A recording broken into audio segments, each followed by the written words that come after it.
Assalamualaikum warahmatullahi wabarakatuh. Selamat sore, berjumpa kembali dengan saya Budiman SE dari Jaya Sukses Konsultan dengan podcast pajak Kongko Pajak dengan tim hukum Advokat Hendri SH.MH. Topik kali ini kita akan membahas upaya hukum dalam menghadapi gugatan perceraian menurut peraturan perundang-undangan di Indonesia. Nah, Bapak Hendri, bisa dijelaskan kepada kami mengenai perceraian dan faktor-faktor apa dominan yang sajakah yang memicu sebuah rumah tangga yang berujung pada perceraian? Baik, terima kasih Bang Budiman. Pertama-tama saya ucapkan terima kasih kepada Bang Budiman selaku Direktur Utama CP Jaya Sukses Konsultan dan selaku konsultan pajak yang telah mengundang saya untuk mengikuti podcast pada hari ini. Nah, berkaitan dengan perceraian, ada baiknya sebelum kita membahas perceraian, maka kita membahas mengenai perkawinan.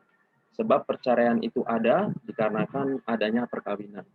Nah, berdasarkan Undang-Undang Nomor 1 Tahun 1974 tentang perkawinan, menyatakan bahwa perkawinan ialah ikatan lahir batin antara seorang pria dan wanita dengan tujuan untuk membentuk keluarga atau rumah tangga yang bahagia dan kekal.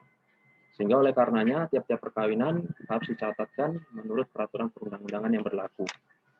Sedangkan perceraian menurut Kamus Hukum Sudarsono itu diartikan sebagai berakhirnya atau putusnya perkawinan antara pasangan suami istri yang disebabkan oleh beberapa hal.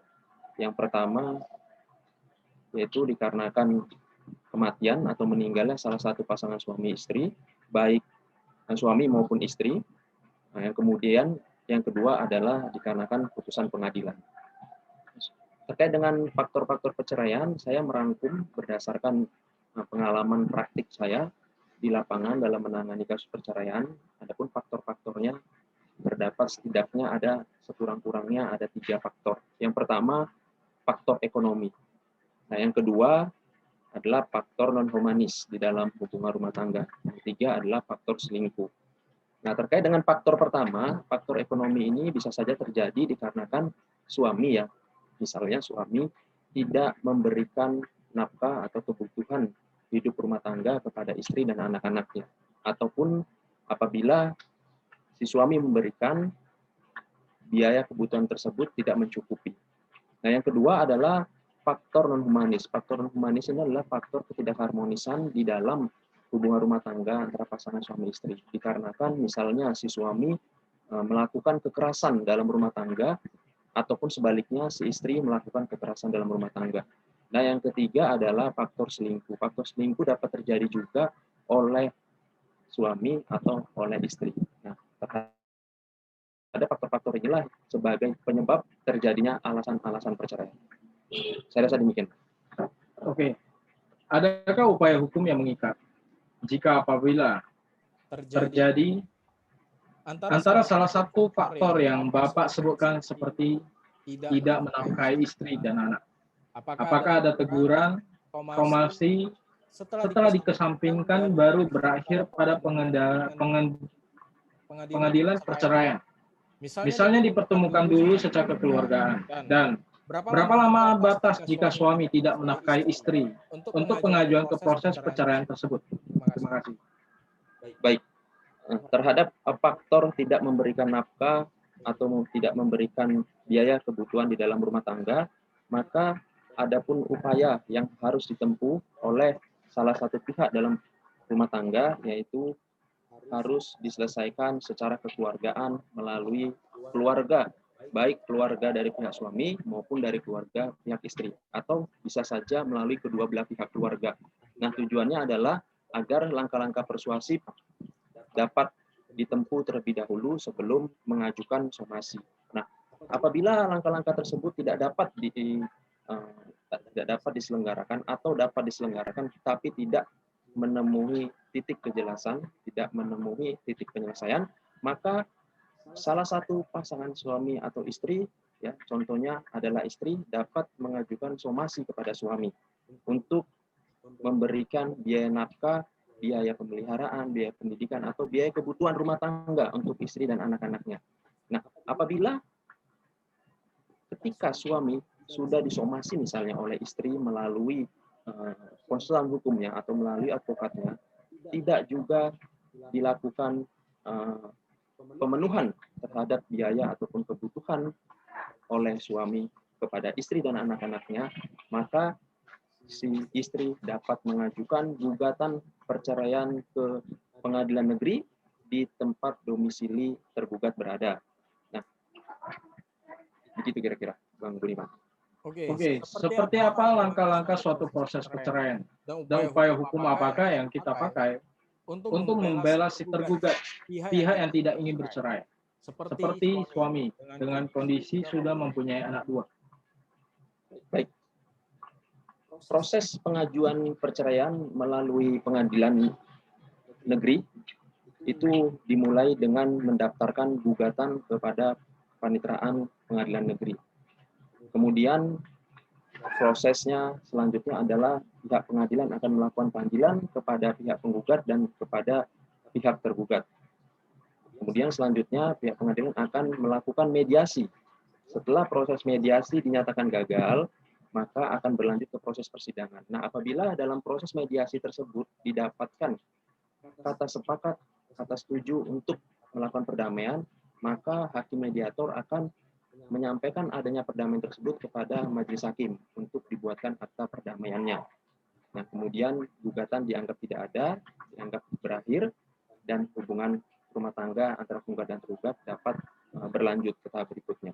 Nah, apabila tetap terjadi tidak ada perdamaian, gugatan diperiksa melalui pengadilan, maka apabila si suami ingin mendapatkan hak asuh dari anaknya, maka si suami harus dapat membuktikan bahwa si istri tidak wajar untuk memelihara dan mendidik anaknya. Karena apabila si istri diberikan hak asuh untuk memelihara dan mendidik anaknya, maka akan atau tidak ada jaminan akan perlindungan terhadap si anak, baik secara jasmani maupun rohani.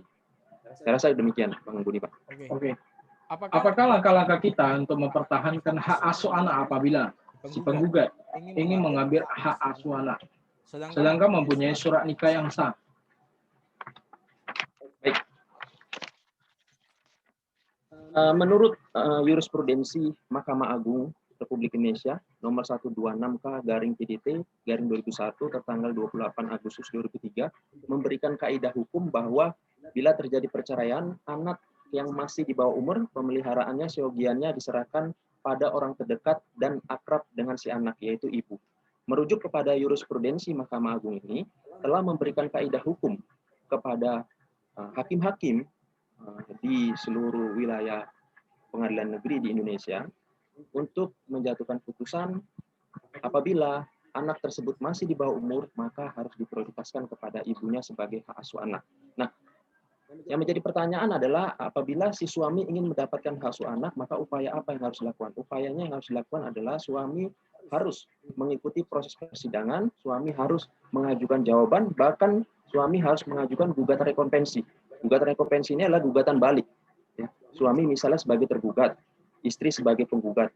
Istri mengajukan perceraian dan meminta hak asuh anak. Nah, kemudian tergugat dalam posisinya sebagai pihak yang diajukan perceraian dan diminta untuk memberikan hak asuhnya kepada istri, dia harus mengajukan jawaban. Dia harus mengajukan jawaban berikut dengan gugatan rekompensi untuk diberikan hak asuh kepada anaknya. Meskipun ia bersedia untuk bercerai, namun di gugatan rekompensi itu dia harus mengajukan hak asuh. Dia harus meminta hak asuh, memohonkan hak asuh kepada majelis hakim agar diberikan sebagai pemegang hak asuh anaknya.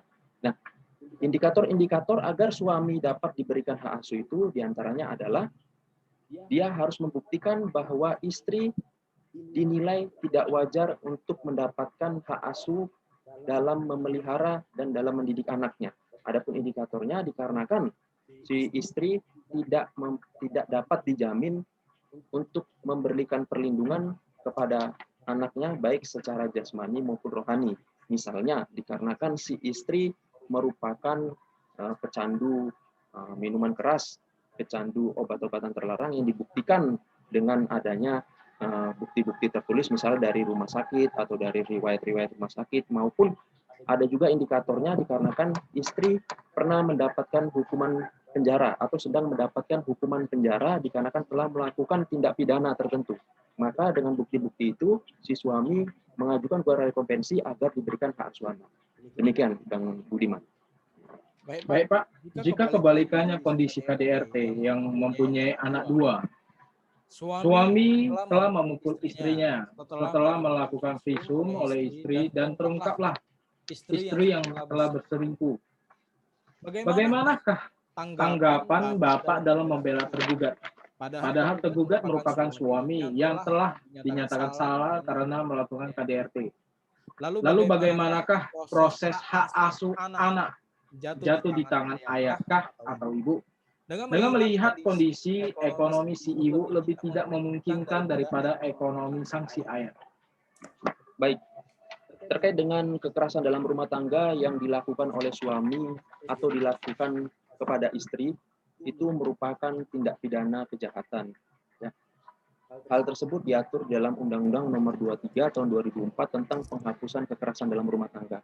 Sehingga apabila ya baik suami ataupun istri melakukan kekerasan kepada satu sama lainnya dengan alasan apapun, itu tidak dapat dibenarkan dan bukan merupakan suatu alasan pemaaf maupun suatu alasan pembenar, meskipun dilakukan dikarenakan pihak si suami mengetahui bahwa istrinya itu telah selingkuh, atau sebaliknya, istri mengetahui bahwa suaminya itu telah selingkuh sehingga dia melakukan kekerasan dalam rumah tangga. Nah, itu bukan menjadi suatu alasan pembenar ataupun alasan pemaaf dia melakukan kekerasan dalam rumah tangga, karena itu merupakan tindak pidana murni. Sehingga apabila salah satu pihak berkenan dan mau mengajukan tuntutan kepada pihak yang lainnya, dapat diproses melalui Kepolisian Negara Republik Indonesia. Nah, terkait dengan hak asuh anak, si ibu atau si istri meminta agar diberikan hak asuh pada anak. Namun si suami membantahnya, tidak menyetujuinya dikarenakan dinilai bahwa si istri tidak mempunyai penghasilan yang tetap. Nah, terhadap hal itu tidak menjadi alasan agar hak asuh tidak diberikan kepada si istri. Mengapa demikian? Sebab berdasarkan Undang-Undang Perkawinan Nomor 1 Tahun 1974, bapak atau suami mempunyai kewajiban untuk membiayai seluruh kebutuhan rumah tangga, baik bagi istri dan anaknya. Nah, merujuk kepada Undang-Undang Nomor 23 Tahun 2004 tentang penghapusan kekerasan dalam rumah tangga, yang dimaksud dengan ruang lingkup rumah tangga itu adalah suami, istri, dan anak. Sehingga apabila ibu tidak sanggup untuk memenuhi kebutuhan anaknya, itu bukan menjadi suatu alasan agar hak asuh tidak diberikan kepada ibu atau istrinya. Karena berdasarkan jurisprudensi sebagaimana yang telah saya sebutkan tadi, ibu tetap diprioritaskan untuk mendapatkan hak asuh anaknya yang tergolong masih di bawah umur. Saya rasa demikian, Bang Budiman. Baik, Pak. Bagaimanakah jika ada pengajuan yang ingin bercerai atau asal mula proses perceraian? Melaporkan ke pihak berwajibkah atau kepada langsung advokat sebagai penasihat hukum? Baik. Saran saya sebagai seorang advokat adalah baik untuk pihak suami atau untuk pihak istri yang akan mengajukan proses perceraian dapat menunjuk konsultan hukum atau advokat untuk mendampingi atau mewakilinya mengajukan gugatan perceraian di pengadilan negeri di tempat domisili tergugat berada. Mengapa demikian? Sebab berdasarkan peraturan Mahkamah Agung ya, tahun 2019, persidangan gugatan perceraian merupakan persidangan yang dilakukan secara elektronik. Sehingga apabila suami atau istri ingin mengajukan gugatan, maka dapat lebih efektif dan efisien dibantu oleh seorang advokat. Terlebih lagi apabila memang terdapat selisih di dalam gugatan perceraian yang bukan hanya pemutusan hubungan perkawinan, tetapi juga selisih mengenai hak asuh anak, kemudian selisih mengenai biaya nafkah, biaya pendidikan anak, termasuk biaya kebutuhan rumah tangga, maka apabila suami atau istri ingin mengajukan gugatan perceraian, lebih baik menggunakan jasa advokat untuk memperjuangkan hak-haknya tersebut, bukan melalui kepolisian. melalui kepolisian dilakukan apabila terdapat tindak pidana yang dilakukan oleh suami atau istri ataupun sebaliknya. Saya demikian, Bang Budiman. Oke. Jika dikondisikan Bapak Henry, yang kita bela adalah suami yang menafkahi istri. Namun istri tidak mau ikut suami dalam rumah tangga, membangun rumah tangganya. Ya, dengan istilah si A hanya menerangkan di KTP bahwasanya statusnya sudah kawin. Adakah kemungkinan terjadi unsur gugatan kepada si sang istri dengan perihal tidak bersedia dinafkahi secara lahir dan batin? Apakah bisa berakhir pada proses perceraian? Baik. Terhadap hak dan kewajiban suami istri ya berdasarkan undang-undang perkawinan dalam hal ini itu merupakan seimbang ya. Istri sebagai ibu rumah tangga dan suami sebagai kepala keluarga. Nah, terhadap kewajiban dalam memberikan biaya-biaya dalam rumah tangga itu merupakan kewajiban daripada suami. Kemudian apabila si suami ternyata memenuhi seluruh kewajibannya, ternyata dari pihak istri tidak memenuhi kewajibannya, itu merupakan pelanggaran daripada hak dan kewajiban di dalam rumah tangga. Sehingga apabila hal tersebut terjadi, maka dapat saja pihak suami misalnya dia terus-menerus memberikan biaya kebutuhan rumah tangga, akan tetapi si istri tidak menjalankan kewajibannya yang merupakan itu adalah hak daripada suami. Nah, ini adalah pelanggaran hak dan kewajiban di dalam rumah tangga. Sehingga apabila tidak dapat diselesaikan langsung oleh suami istri tersebut dan tidak dapat diselesaikan secara kekeluargaan oleh keluarga kedua belah pihak, maka si suami dapat mengajukan gugatan perceraian kepada istri.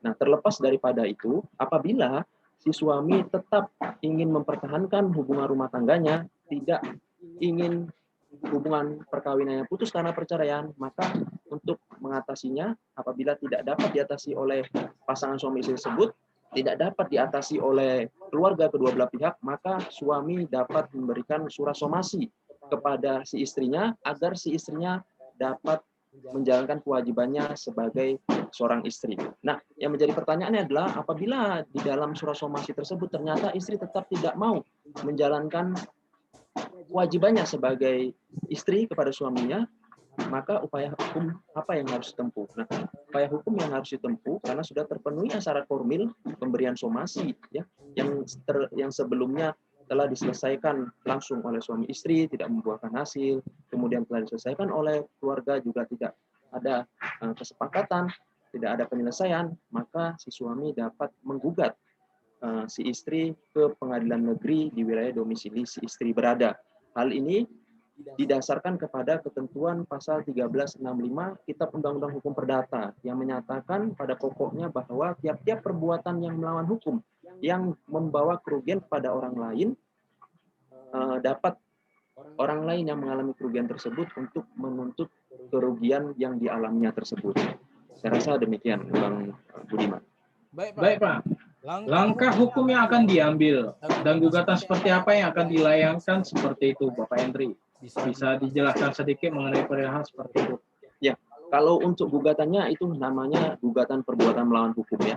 Karena mengapa disebut gugatan perbuatan melawan hukum? Karena kita anggap ya, kita duga ya, berdasarkan indikator-indikator yang ada, kejadian-kejadian yang ada, bahwa si istri tadi itu telah melanggar kewajibannya sebagai istri. Dasarnya apa? Dasarnya adalah Undang-Undang Perkawinan.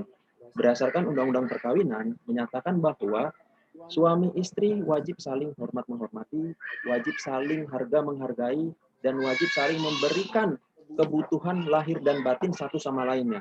Sehingga apabila salah satu pihak saja melanggar kewajibannya, maka ini merupakan perbuatan melawan hukum. Maka pihak tersebut kita indikasikan telah melanggar hukum yang ada, dalam hal ini Undang-Undang Perkawinan. Sehingga si suami dapat mengajukan gugatan PMH, gugatan perbuatan melawan hukum ke pengadilan negeri. Demikian, Bang Budiman. Nah, dan jika terkondisi apabila suami istri tidak pernah ribut di dalam rumah tangganya, tapi ingin mengajukan perceraian dengan terungkapnya campur tangan pihak ketiga seperti orang tua, mertua, dan yang lainnya. Adakah solusi bagi mereka dan upaya hukum apa untuk menghadapi gugatan perceraian oleh salah satu pihak? Ya, baik. Solusi yang menurut saya baik dalam menghadapi faktor-faktor ini adalah ini merupakan sepenuhnya kita serahkan kepada para pihak. Solusinya itu kita serahkan dulu kepada para pihak untuk membicarakan bagaimana menanggapi intervensi atau campur tangan dari orang tua salah satu pasangan suami istri ini. Nah, apabila pasangan suami istri ini menanggapi intervensi atau campur tangan dari orang tua ini tidak dapat diselesaikan oleh pasangan suami istri ini secara langsung, maka ini dapat dijadikan sebagai alasan perceraian. Mengapa demikian? Karena ini merupakan salah satu faktor terjadinya perceraian. Mengapa demikian? Karena adanya faktor ini menyebabkan terjadinya alasan-alasan perceraian, yaitu dikarenakan adanya intervensi dari orang tua salah satu pihak menimbulkan pertengkaran dan perselisihan yang terjadi secara terus-menerus di dalam rumah tangga antara suami dan istri yang tidak ada harapan akan hidup rukun lagi. Kenapa mereka terjadi pertengkaran dan perselisihan? Karena ada perbedaan pendapat di dalam menanggapi intervensi atau campur tangan dari orang tua ini. Sehingga menurut hemat saya, apabila hal yang terjadi, ini sudah merupakan faktor untuk mengajukan sebagai faktor-faktor perceraian untuk mengajukan gugatan perceraian ke pengadilan negeri. Demikian, Bang Budiman. Nah, jika pertanyaan pribadi dari saya, apakah campur tangan pihak ketiga itu bisa kita gugat? Apakah upaya hukumnya seperti itu? Contohnya bisa diberikan contoh, Bang Budiman? Intervensi seperti apa? Pihak ketiga itu seperti ikut campur tangan orang tua, mertua. Dari secara pribadi kita kan tidak mau bercerai, ya, dari segi klien. Nah, sekarang bisa tidak kita memberikan peringatan kepada pihak ketiga seperti itu? Baik, ini sedikit unik, tapi memang ini bersifat kasuistik. Nah, apabila pasangan suami istri masih tetap mau membangun keluarga dan rumah tangga, artinya tidak mau adanya perceraian atau putusnya perkawinan, tetapi ada pihak ketiga, kita katakan bahwa orang tua terus-menerus melakukan intervensi, melakukan campur tangan di dalam hubungan rumah tangga suami istri ini, maka solusinya yang terbaik adalah baik pasangan suami atau istri sama-sama memberikan keterangannya kepada orang tua yang melakukan intervensi tersebut untuk tidak ikut campur tangan di dalam hubungan rumah tangga. Nah, apabila ini langkah persuasif ini tidak dapat dilakukan, sedangkan pasangan suami istri ini tetap harmonis, ya, meskipun ada campur tangan, itu bukan merupakan suatu alasan perceraian, karena mereka masih bisa mempertahankan hubungan rumah tangganya. Saya rasa demikian, Bang Budiman. Oke. Nah, ada pertanyaan lagi, Pak. Ya. Jika suami tinggal di Jakarta, istrinya tinggal di Kota Binjai. Nah, suami telah menafkahi istri dari awal pernikahan sampai sekarang. Lalu istri tidak mau melayani suami secara batin. Bagaimanakah upaya hukumnya? Seperti itu. Baik. Ya, ini bersifat kasuistik juga ya, Bang Budiman ya. Iya. Jadi si suami tetap menjalankan kewajibannya sebagai suami, sebagai kepala keluarga di dalam rumah tangganya. Kemudian si istri tidak menjalankan kewajibannya yang merupakan hak daripada suami tersebut. Nah, menurut hemat saya, hal-hal yang bersifat pribadi seperti ini dalam hubungan perkawinan harus diselesaikan dulu sebagai langkah persuasif, ya, langsung oleh pasangan suami istri tersebut. Apabila tidak dapat diselesaikan oleh pasangan suami istri tersebut, maka harus diselesaikan oleh keluarga kedua belah pihak. Nah, apabila tidak dapat diselesaikan juga, maka di sini ada namanya pelanggaran atau perbuatan melawan hukum yang dilakukan oleh istri. Mengapa demikian? Sebab dia telah melanggar kewajibannya selaku istri yang harus diberikan kepada suaminya yang merupakan haknya. Nah, langkah hukum yang ditempuh yakni yang pertama si suami dapat memberikan somasi, dapat menggunakan jasa konsultan hukum untuk memberikan somasi kepada istri, ya, dengan tujuan, dengan maksud agar si istri mau menjalankan kewajibannya kepada suami yang merupakan haknya. Nah, apabila di dalam somasi tersebut, dalam proses somasi tersebut sampai berakhirnya jangka waktu somasi tersebut atau teguran, ya, maka pihak suami dapat mengajukan gugatan perbuatan melawan hukum sebagaimana yang telah saya sebutkan tadi berdasarkan ketentuan pasal 1365 Kitab Undang-Undang Hukum Perdata, baik berupa kerugian, baik berupa gugatan ganti kerugian maupun gugatan yang menyatakan bahwa si istri telah melanggar kewajibannya dan harus menjalankan kewajibannya. Rasa demikian, Bang Budiman. Baik, Pak. Apakah kerugian bisa digugat jika suami yang mengajukan ke pengadilan perceraian? Upaya hukumnya seperti apa dan gugatan seperti apa? Baik. Terkait dengan gugatan kerugian yang dialami oleh suami karena dia terus-menerus menjalankan kewajibannya, sedangkan si istri tidak menjalankan kewajibannya merupakan hak daripada suami, maka ini merupakan kewenangan daripada pengadilan negeri. Sehingga apabila si suami ingin mengajukan upaya hukum, dapat mengajukan gugatan kepada istri ke pengadilan negeri perihal gugatan perbuatan melawan hukum oleh istri. Begitu, Pak Bang Budiman. Nah, ada lagi satu kasus yang ingin saya tanya secara pribadi. Baik. Jika sudah ranjang suami istri ini selama lebih kurang 5 tahun, bagaimanakah gugatan yang dilayangkan kepada istrinya yang telah lari bawa anak padahal belum bercerai? Upaya hukumnya jika kebalikannya kita membela tergugat, apa langkah hukumnya? Baik. Ini pertanyaannya bersifat kasuistik, bersifat lapangan, ya. Ini pertanyaan cukup bagus, Bang Budiman, ya. Jadi pertama-tama saya akan membahas mengenai ketika misalnya saya sebagai konsultan hukumnya di pihak penggugat atau di pihak suami, ya. Nah, kalau saya ditanya seperti itu kepada calon klien saya atau penggugat atau suami, ya, maka saya akan meminta keterangan kepada klien saya, kepada penggugat atau kepada suami tadi, ya, tentang kebenaran hal tersebut. Itu yang pertama. Nah, yang kedua, saya akan meminta bukti-bukti kepada klien saya. Adakah keterlibatan pihak ketiga? Adakah keterlibatan pihak ketiga sehingga istri dan anak-anaknya pergi meninggalkan rumah dengan atau tanpa alasan yang sah, tanpa persetujuan dan tanpa sepengetahuan dari suami. Saya akan meminta klien saya untuk mencari kebenaran tersebut. Nah, apabila klien saya ternyata mendapatkan kebenaran tersebut, nah, penyebab perginya si istri dan anak-anaknya tersebut, ya, dikarenakan adanya campur tangan dari pihak ketiga, maka saya menyarankan kepada klien saya untuk membuat laporan polisi. Ya, apalagi kalau anak ini telah di bawah umur.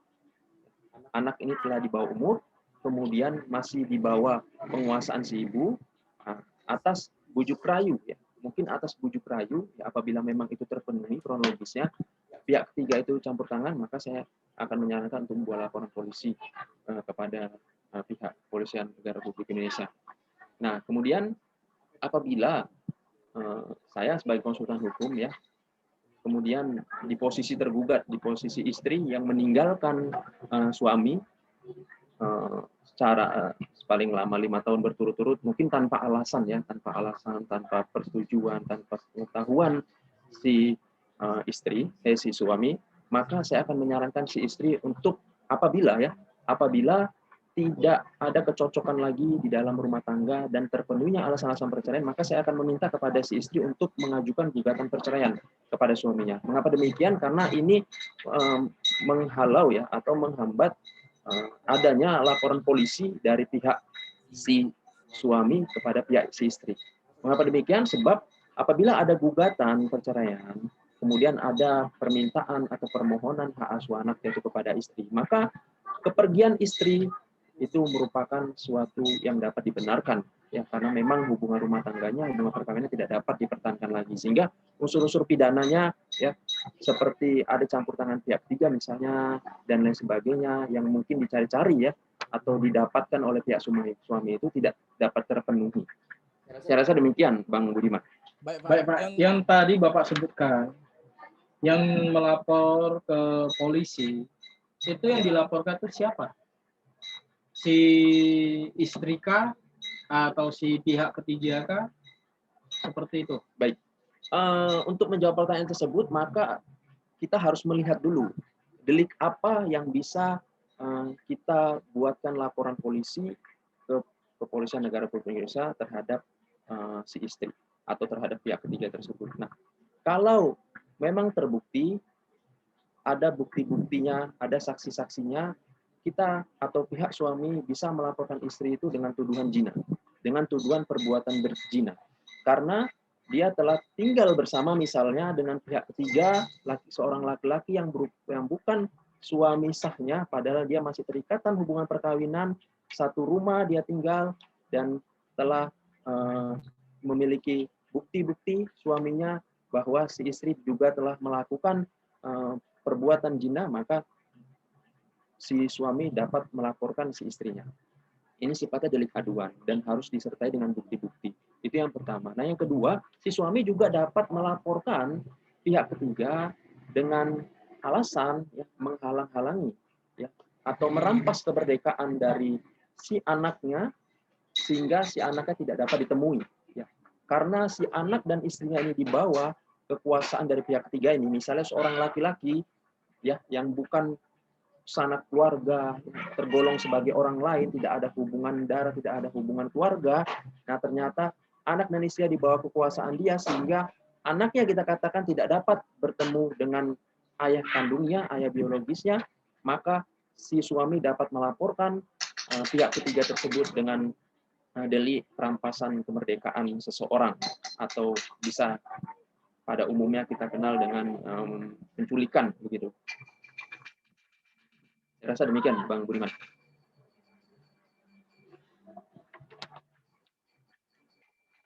Baik Pak, terima kasih telah meluangkan waktu. Saya rasa podcast kali ini sangat membantu pendengar saya. Baik. Statement, Pak. Baik. Saran saya untuk ya pasangan suami istri yang sedang mengalami, kita katakan, faktor-faktor perceraian sebagaimana yang saya sebutkan tadi, ada faktor ekonomi, ada faktor non humanis, ada faktor perselingkuhan, termasuk ada faktor dari campur tangan orang tua tadi.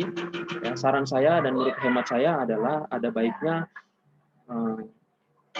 baik suami atau istri menyelesaikan secara keluargaan terlebih dahulu. Nah, apabila tidak dapat diselesaikan secara keluargaan dan apabila salah satu pihak, suami atau istri, menghendaki adanya perceraian dan terpenuhinya alasan-alasan perceraian, nah, disertai dengan kasus-kasus perceraian yang bukan hanya terkait dengan pemutusan hubungan perkawinan, tapi juga melainkan dengan adanya hak asuh anak, kemudian ada tuntutan biaya nafkah, biaya pendidikan, biaya pemeliharaan anak hingga dewasa, harus menggunakan konsultan hukum untuk memperjuangkan hak-haknya tersebut di pengadilan.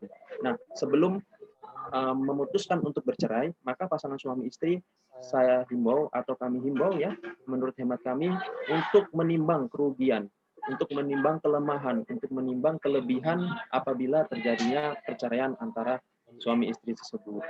Nah, berkaitan dengan perceraian, maka hal ini akan menyangkut terhadap harta bersama atau sering disebut dengan harta gonogini. Nah, untuk pembahasan harta gonogini akan kita sambung ke part 2 di podcast pajak bersama dengan Bang Budiman SE. Demikian, Bang Budiman. Ya, terima kasih kepada Bapak Hendri yang telah meluangkan waktu untuk memberikan informasi yang sangat berguna bagi kami. Apalagi selalu memberikan jawaban yang tentu pasti menjadi solusi bagi pendengar saya. Bagi yang mendukung konten ini, silakan subscribe dan follow IG kami yang ada di bawah ini. Salam saya Budiman SE dan Bapak Hendrik SHMA. Sampai jumpa di podcast Part 2. Wabillahi taufiq wal hidayah. Assalamualaikum warahmatullahi wabarakatuh. Waalaikumsalam warahmatullahi wabarakatuh.